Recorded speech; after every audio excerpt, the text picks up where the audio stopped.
ठीक है। Yes, Indian financial markets, वहां से हम लोग शुरुआत की थी। ठीक है, एकदम फटाफट रिव्यू लेंगे इसका। ठीक है, इंडियन फाइनेंशियल इकोसिस्टम का हम लोगों ने एक ओवरव्यू लिया था। ठीक है, उसके भी पहले मैंने आपको एक उसका बैकग्राउंड बताया था कि फाइनेंशियल सिस्टम होता क्या है। ठीक है, फाइनेंशियल सिस्टम का सिंपली मतलब होता है कि mobilising of fund from the people having in excess of that fund, ठीक है, to the people in need of them. ठीक है, नीडी पीपल के हाथ में, कि एक्सेस वालों के हाथ से लेके नीडी पीपल को देना है। ठीक है, फिर कैसे फंड का लॉकेट होता है वो। ठीक है, improvements in Indian financial system. ठीक है, कि किस तरीके से हमारा फाइनेंशियल इंडस्ट्री को बढ़ा है। ठीक है, इन्वेस्टमेंट इंश्योरेंस सेक्टर में कितना है, क्या है। ठीक है, हाई नेटवर्थ इंडिविजुअल्स, ठीक है, participation is growing in the wealth management segment, जिनके पास हाई नेटवर्थ है। ठीक है, अंबानीज हो गया, टाटाज हो गया, बिरलाज हो गया, विप्रो के चेयरमैन हो गए। ठीक है, उसके बाद इन्फोसिस के चेयरमैन हो गए। सो ऐसे जो हाई नेटवर्थ इंडिविजुअल्स है इंडिया में, ठीक है, वो इकोनॉमी को बूस्ट करने में बहुत ही हेल्प कर रहे हैं, या फिर वेल्थ मैनेजमेंट के लिए बहुत हेल्प कर रहे हैं। ठीक है, की फैसेट्स देखे थे। ठीक है, ग्रोथ किस तरीके से ग्रोथ हो रहा है। ठीक है, सेबी में कैसे किस तरीके के चेंजेस आए हैं, परसेंटेज ऑफ जीडीपी कितना है। ठीक है, वो सब देखा था। बैंकिंग सेक्टर क्या है वो देखा था। बैंकिंग सेक्टर में हमने कमर्शियल बैंक देखे, स्मॉल फाइनेंस बैंक देखा, पेमेंट्स बैंक देखा, कोऑपरेटिव बैंक देखे। ठीक है, रीजनल रूरल बैंक्स देखे। ठीक है, पेमेंट यहाँ पे एग्जांपल्स भी देखे थे हम लोगों ने कि कमर्शियल बैंक्स क्या होता है। ठीक है, फिर उसके बाद में स्मॉल फाइनेंस बैंक्स क्या होते हैं, कि स्मॉल फाइनेंस करते हैं वो। ठीक है, प्राइवेट बैंक्स में हम लोगों ने दो टाइप के बैंक्स देखे। एक यस, प्राइवेट बैंक्स में हम लोग दो दो टाइप के बैंक देखे, old private banks, new private banks. ठीक है, और जो पेमेंट बैंक है वो इंडिया पोस्ट पेमेंट बैंक। ठीक है, Fino payment bank, Paytm, Airtel payment bank, Airtel money वगैरह हम जो बोलते हैं उसको।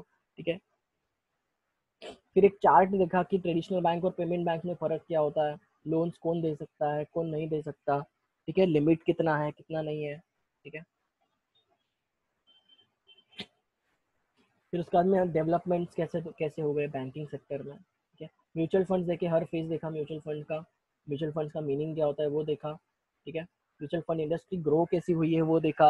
अलग अलग हम लोगों ने टर्मिनोलॉजीज देख ली, असेट मैनेजमेंट कंपनी क्या होती है, एसेट अंडर मैनेजमेंट क्या होता है। ठीक है, नेट एसेट वैल्यू क्या होती है, एनएवी जिसको बोलते हैं हम लोग, वो कैसे डिटरमाइन होती है, सब पूरा का पूरा देखा हम लोगों ने वहाँ पे। ठीक है, इंश्योरेंस सेक्टर देखा, इंश्योरेंस सेक्टर में कितने इंडस्ट्रीज है, दो टाइप के इंश्योरेंस सेक्टर है, एलआईसी है, एक जीआईसी है। एलआईसी का मतलब नॉन लाइफ इंश्योरेंस कॉर्पोरेशन, और जीआईसी है जनरल इंश्योरेंस कॉर्पोरेशन। अगर किसी पर्सन की लाइफ पे हम लोगों को इंश्योरेंस पॉलिसी निकालनी होगी तो एलआईसी के पास जाएंगे। ठीक है, बेसिकली सिर्फ और सिर्फ लाइफ इंश्योरेंस में डील करता है। और जीआईसी मतलब other than non, this are non life insurance. Non life insurance policy अगर निकालनी होगी तो हम लोग के पास एक इंस्टीट्यूशन है, दैट इज जीआईसी। ठीक है, फिर उसके बाद में मार्केट साइज कितना है इंश्योरेंस सेक्टर का, गवर्नमेंट इनिशिएटिव्स क्या क्या है, कौन सी स्कीम्स है, जैसे कि प्रधानमंत्री फसल बीमा योजना। ठीक है, उसके बाद में एक डेवलपमेंट अथॉरिटी है, मतलब रेगुलेटर कौन है इंश्योरेंस इंडस्ट्री का, IRDA, that is insurance regulatory and authority development of India, sorry, insurance regulatory development authority of India. ठीक है, उसके बाद में क्या क्या इंसिडेंट्स थे, ठीक है, इंश्योरेंस सेक्टर में वो है। फिर उसके बाद में क्या क्या ट्रेंड्स आए इंश्योरेंस सेक्टर में, कि it is not limited up to the life but also limited up to the post, अभी तो पोस्टल इंश्योरेंस भी आ गया है। ठीक है, और क्या क्या रिफॉर्म्स हुए वो दिया है सब कुछ। ठीक है, यस, अभी देखो साइबर सिक्योरिटी के लिए भी इंश्योरेंस है, ये याद रखना है, H D F C ergo. ठीक है, E at secure, H D F C ergo ने निकाला हुआ है E at secure cyber insurance policy. ठीक है, ये याद रखना है।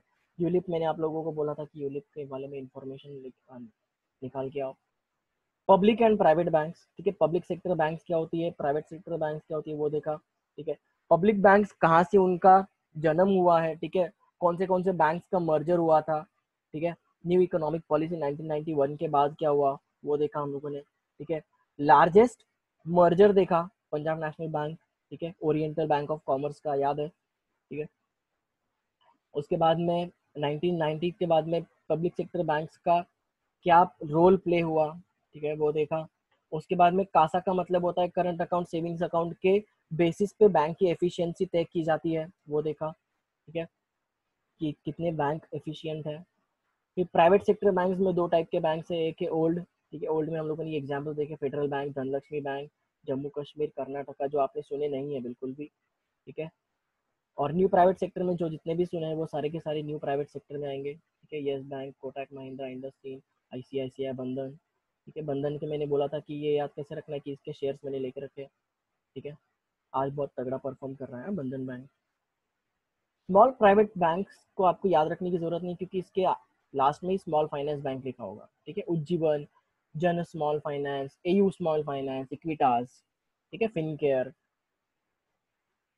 उसके बाद में आईएफसीआई, ठीक है, इंडस्ट्रियल फाइनेंस, या इसकी वेबसाइट पे भी लेके गया था मैं आपको, ठीक है। उसके क्या प्रोडक्ट्स क्या क्या है वो याद रखने हम लोगों को, ठीक है, आईएफसीआई के प्रोडक्ट्स क्या है। देखो मुझे क्या है कि पढ़ाने के बाद में याद आ गया कि हाँ आईएफसीआई के प्रोडक्ट्स थे, लोन प्रोडक्ट्स थे, इन्वेस्टमेंट प्रोडक्ट्स थे, प्रोजेक्ट फाइनेंस प्रोजेक्ट थे, ठीक है, corporate syndicates and advisory products थे। उसके अंदर स्ट्रक्चर्ड प्रोडक्ट्स अलग थे, ठीक है, आईपीओ वगैरह के लिए स्ट्रक्चर्ड प्रोडक्ट्स थे, ठीक है। सीडबी के बारे में हम लोगों ने देखा कि सेटअप कब हुआ, वो 2 अप्रैल 1990 को हुआ था। कब हुआ था वो सेटअप? 2 अप्रैल 1990, मतलब न्यू इकोनॉमिक पॉलिसी के जस्ट पहले, ठीक है, वो भी एक एक्ट के थ्रू आया, ठीक है। सिडबी इज अ सब्सिडियरी और सिस्टर कंसर्न ऑफ आईडीबीआई, ठीक है, industrial development bank of India की एक सिस्टर कंसर्न है सिडबी, स्मॉल इंडस्ट्रीज के लिए बनाई गई है, ठीक है। क्यूमुलेटिव असिस्टेंस फाइनेंस का, ठीक है, चैनलाइज थ्रू एमएसएमई सेक्टर के लिए काम करता है, ठीक है। उसके बाद में की माइलस्टोन्स ऑफ एमएसएमई कैसे आया, ठीक है, सेमरा क्या है वो देखना है, ठीक है, कि वो किस किस तरीके से रेटिंग्स देता है वो, एमएसएमई को रेटिंग देने के लिए सेमरा, ठीक है, एंड कॉर्पोरेट्स या फिर कंपनीज को रेटिंग देने के लिए CRISIL is the best agency, okay. उसके बाद में एमएसएमई रिकंस्ट्रक्शन कंपनी, ठीक है, मुद्रा, यस, लोन मुद्रा स्कीम है ये, ठीक है, तो वो भी हम लोगों ने देखा था। आरआरबीज क्या होती है वो देखा था, ठीक है, रीजनल एक रीजन्स होते हैं, अलग अलग टाइप के रीजन्स होते हैं, ठीक है। उसके बाद में हम लोगों ने उसका क्राइटेरिया भी देखा कि सेंट्रल गवर्नमेंट का 50% स्टेक होता है, स्पॉन्सरशिप बैंक का 35% स्टेक होता है, और गवर्नमेंट का 15% का स्टेक होता है, ठीक है। इस तरीके से सेंट्रल, स्टेट और स्पॉन्सरशिप बैंक्स मिलके आरआरबीज बनाती है, ठीक है, एक रीजन में काम करती है आरआरबीज, ठीक है। तो रीजन कौन से थे वो भी देखे थे हमने, ठीक है, डिस्ट्रिक्ट लेवल पे, उसके बाद में अलग अलग लेवल पे। कोऑपरेटिव्स, ठीक है, अभी देखो कोऑपरेटिव बैंक्स डिफर करती है फ्रॉम जॉइंट स्टॉक बैंक्स, ठीक है, क्योंकि कोऑपरेटिव बैंक्स इशू करती है ऑफ अनलिमिटेड लायबिलिटी, लेकिन जॉइंट स्टॉक बैंक्स क्या करती है, लिमिटेड लायबिलिटी के शेयर्स इशू करती है, करेक्ट। उसके बाद में है one vote for one share, ठीक है, जॉइंट स्टॉक बैंक्स में, और वन मेंबर वन वोट ये कोऑपरेटिव्स। इन शॉर्ट पता है क्या, कोऑपरेटिव सोसाइटी और जॉइंट स्टॉक कंपनी का जो डिफरेंशिएशन है वो यहाँ पे अप्लाई होगा, सिंपल, ठीक है। हिस्ट्री ऑफ कोऑपरेटिव बैंक्स, क्योंकि कोऑपरेटिव सोसाइटीज एक्ट 1904 आया, ठीक है, कोऑपरेटिव सोसाइटीज एक्ट 1904 आया, तो उस हिसाब से वो रजिस्टर्ड होती है, ठीक है, registered banks are registered in this, ठीक है। और उसके बाद उसको अमेंड किया गया, ठीक है, credit societies was set up and the cooperative societies act 1912 were recognised as the need for establishing new organisations, ठीक है। तो आपको ये वाला याद नहीं रख के बल्कि 1912 वाला याद रखना है, क्योंकि हम लोग पढ़ते भी 1912 वाला अपडेटेड वाला है, ठीक है। स्ट्रक्चर क्या होता है, ठीक है, एग्रीकल्चरल, पहले तो एग्रीकल्चरल होता है, ठीक है, उसके में short term agricultural credit institution, ये पूरा का पूरा स्ट्रक्चर आपको याद रखना है, ठीक है। भले ये पूरा आपने पढ़ा नहीं चलेगा, लेकिन ये स्ट्रक्चर को याद रखना है, ठीक है। एग्रीकल्चरल क्रेडिट इंस्टीट्यूशन होते हैं और नॉन एग्रीकल्चरल, एग्रीकल्चरल में भी दो टर्म, एक लॉन्ग शॉर्ट टर्म वाले और एक लॉन्ग टर्म, ठीक है। स्टेट कोऑपरेटिव्स होती है शॉर्ट टर्म के लिए, सेंट्रल कोऑपरेटिव्स और प्राइमरी एग्रीकल्चरल क्रेडिट सोसाइटीज, ठीक है, स्टेट लेवल पे काम करती है, central level, sorry district central level पे काम करती है, ठीक है, एंड ये प्राइमरी लेवल पे काम करती है। और लॉन्ग टर्म के लिए याद है कि देखो land development banks, land development institution ऐसा कुछ तो था, ये देखो land development banks long term के लिए था, विच इज रिकॉग्नाइज्ड और ट्रांसफर टू दी नाबार्ड, ठीक है, अभी नाबार्ड को ट्रांसफर हो गया है, ये सब याद रखना है। ओके, उसके बाद में हम लोगों ने एनबीएफसीज देखा था, ठीक है। एनबीएफसीज डिपॉजिट्स एक्सेप्ट नहीं कर सकते because they are not financial corporation, because वो कोई बैंक के फाइनेंशियल कॉर्पोरेशन तो है लेकिन वो फंक्शंस को बैंक के फंक्शंस को परफॉर्म नहीं करते हैं, ठीक है। उसमें फिर अलग अलग टाइप से asset finance company, investment company, ठीक है, loan finance companies, infrastructural companies, ठीक है, फिर कोर फाइनेंस या फिर कोर इन्वेस्टमेंट कंपनीज थे, ठीक है, systematically important core investment companies, infrastructural डेप्ट फंड कंपनीज, ठीक है, non banking financial company NBFC, purely NBFC, जो माइक्रो फाइनेंशियल इंस्टीट्यूशंस, ठीक है, जो माइक्रो फाइनेंस इंस्टीट्यूशन में काम करती है या फिर डील करती है, ठीक है, उसका ये लिमिट याद रखना है, ठीक है।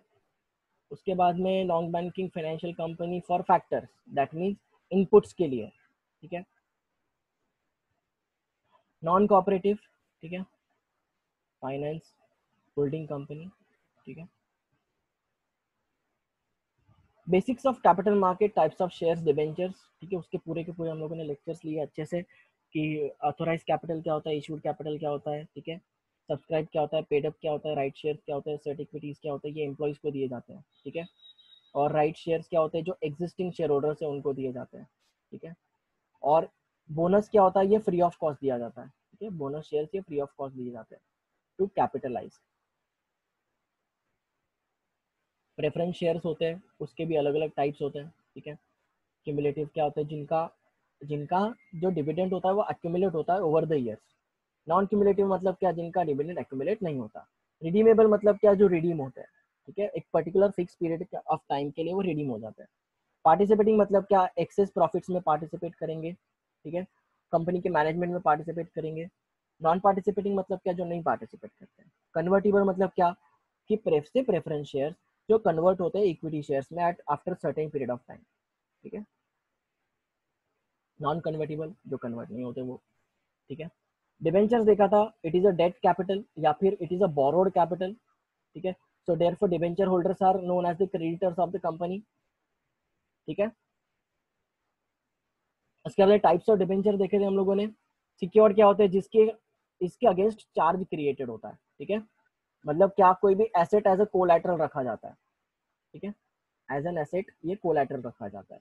अनसिक्योर्ड मतलब क्या होता है, कि जिसके अगेंस्ट कोई भी कोलैटरल नहीं रखा जाता। और अनसिक्योर्ड क्या है, प्रोहिबिटेड है, कंपनीज एक्ट के अंदर ये प्रोहिबिटेड है, इसके लिए कोई भी अनसिक्योर्ड डिबेंचर्स को इशू नहीं कर सकता, ठीक है। रिडीमेबल तो होते ही है, ठीक है, कि रिडीम कर सकते हैं हम लोग debentures particular period of time के लिए। फुल्ली कन्वर्टेबल का मतलब क्या होता है, कि वो जितने 100 रुपए के डिबेंचर से पूरे के पूरे कन्वर्ट हो जाएंगे 100 रुपए के इक्विटी शेयर्स में, ठीक है।